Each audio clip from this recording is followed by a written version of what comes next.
Hi, Adele Spraggon here, and this is the Fulfillment Vlog. For those of you who are looking for peace of mind, success, and happiness in today's topsy-turvy, mixed-up world. The world is changing. Have you noticed? Many of us are experiencing the change, feeling the change, living the change, but we're not sure of how to navigate the change. Now, last week I suggested that the world is moving from a dichotomous one to one of a paradox.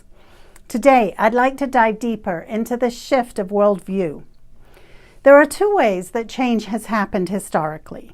One way is that enough individuals change, and that eventually ripples out and changes all of society. So think about the French Revolution in 1789. That was a period of intense social and political change that all started when enough individuals had had enough of their oppressive monarchy. The other way is humanity patterns change, and this causes the need for the change at the individual level. And this is one of those eras. Changes that originate at the level of individual, they can be radical, yes, and can be massive, yes, but not nearly as radical a shift as when we start with the humanity patterns. Why? Well, for one thing, we are facing global situations that we must now all navigate together. Climate change, extinction, pandemics, all of this is occurring on the outside and is causing the individual to have to change after the fact to keep up with those external changes. As the individual struggles to keep up, many of us are feeling the effects. Stress, mental illnesses, anxiety, nervous disorders, fears, all of these are on the rise. And with this comes the ways of coping: isolation, addictions, conspiracy theories, autocratic governing. In addition to global catastrophes, however, there is another more subtle reason for the change in humanity patterns. Our philosophy, our basic understanding of the world is also shifting. And it's shifting because of the understanding that we now have of how our own brain is working. Now, before continuing, I'd like to remind the listener that I am not a neuroscientist. My area of expertise is human behavior. I am best described as a modern-day philosopher. I see the world through patterns: global humanity patterns, group patterns, individual patterns. So let's do that now. What is resulting from our world global catastrophes and of the changing understanding of our own human brain? I suggested that we are moving from a world of dichotomy to a world of paradox. This is happening to us, and we are all swept up in this move, whether we know it or not, whether we resist it or not. Some people are trying to hang on tight to the past, and this desire to go backwards is no longer available to us. The more we cling, the more we will suffer as a result. So today, I'd like to explore the era we are now leaving and the new era that we are now entering. Let's start with the one that we are leaving behind. Most people, when they look at the world, they see it as occurring outside of themselves. Things are separated from them. The trees look like they are rising outside of me. I get in my car and I feel like I am driving in something other than me, on the road that is again outside of me. But let's explore this view slightly differently. Because my brain is locked inside a bony skull, and it has no contact with the outside world. All it has to go on is electrical impulses that run down neural pathways and that deliver me an impression of what is going on outside of me. So my brain and the outside world are very much intertwined. Can I know how much my brain is making up? Can I separate my brain from the outside world and say that is happening outside of me? No, not really. If I know how my brain is functioning, I have to admit that I can't know anything.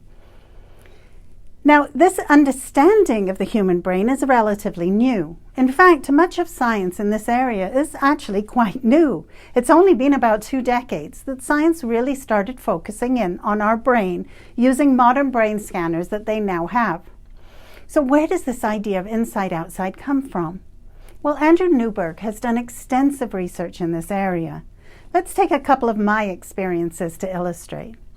The first time this happened was before I created the repatterning technique. I was meditating at this point in front of a window, and outside was the tree in my front yard. As I opened my eyes and I looked at that tree, I saw that it and me were one of the same. I started laughing and the tree laughed with me. It was luminous. My consciousness had expanded to include the tree. I started looking around. The bushes, yes, I was there too. The grass, yes, I was there too. The walls, yes, even there I was. Everywhere I looked, I discovered myself. I wasn't separate from the world. I was deeply immersed in the world. Now, these experiences are what Andrew Newberg calls small e experiences, E for enlightenment. And they are not uncommon amongst those who meditate. And the reason is simple. You and I perceive the world as separate because we are taught to prioritize our left brain. And our left brain separates and divides. It is designed to take us out of the flow of the moment, the flow of now, and position the outside and the inside, I should say, as separate entities. But this divide is actually an illusion given by the left brain, as so many experienced meditators can attest to. Under the separation and divide lies an experience of the world that is deeply connected, where nothing is separate from you. In this world, your identity expands to include it all. Let's call this way of perceiving one of group consciousness as opposed to individual consciousness.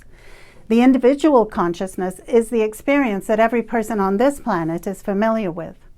So it is our left brain that perceives the world through a dichotomy, inside versus outside. And once this basic fundamental divide has been established, all other dichotomies come into being.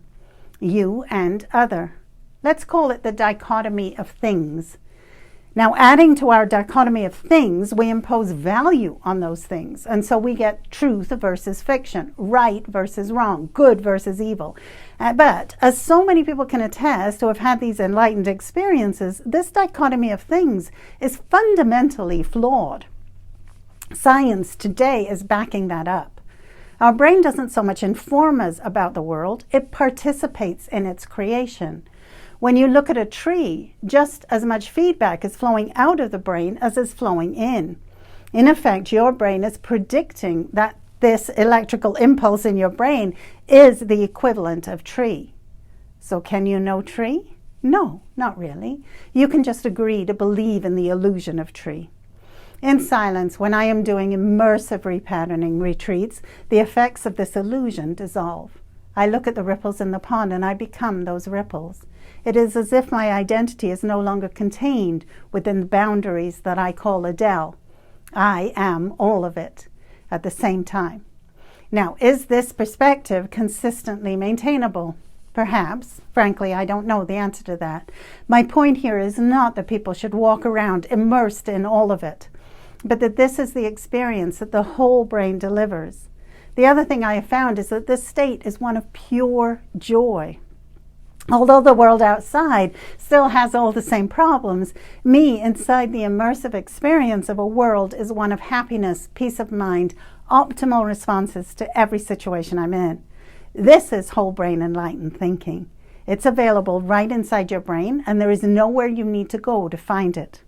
Now, if you want to know more about your whole brain, please go and visit my website, adelespraggon.com, and access the free training there.